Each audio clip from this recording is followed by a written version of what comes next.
I was born in May or on May, কোনটি সঠিক? In হবে নাকি অন হবে? তো আজকের লেসনটি খুব মজার একটি লেসন, ইন এবং অন নিয়ে। চলুন আমরা ক্লাসটি শুরু করি। দেখুন, এই ধরনের সেন্টেন্স আমরা কিন্তু বেশিরভাগ ভুল করে থাকি যে এখানে ইন হবে নাকি অন হবে। তো প্রথম সেন্টেন্সটি রয়েছে I was born dash May, in হবে নাকি অন হবে? একটা জিনিস মনে রাখতে হবে, আমরা শেষেরটুকু আমরা খেয়াল করব। এখানে কি রয়েছে? মান্থ, অর্থাৎ মান্থ যদি থাকে সেক্ষেত্রে আমরা ইন ব্যবহার করব, নট অন।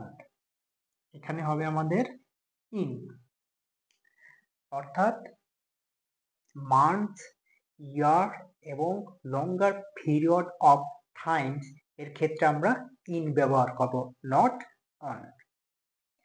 দ্বিতীয় যে বাক্যটি রয়েছে আই ওয়াজ বর্ন ড্যাশ মে 2020, একটা জিনিস এখানে খেয়াল করতে হবে, মান্থ এবং ইয়ার এই দুটার কম্বিনেশন রয়েছে, অর্থাৎ মান্থ এবং ইয়ার যদি থাকে সেক্ষেত্রেও আমরা ইন ব্যবহার করব, not on.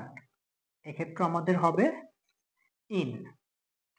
Okay, last one, I was born dash May 5, 2020, অর্থাৎ এই সেন্টেন্সটিতে আমাদের খেয়াল করতে হবে মাস, ডেট এবং ইয়ার, অর্থাৎ মান্থ, ডেট এবং ইয়ার তিনটার কম্বিনেশন রয়েছে।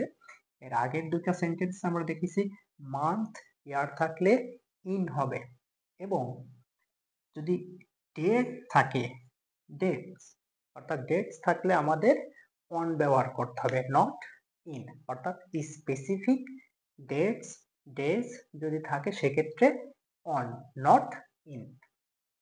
এক্ষেত্রে আমরা ব্যবহার করব অন।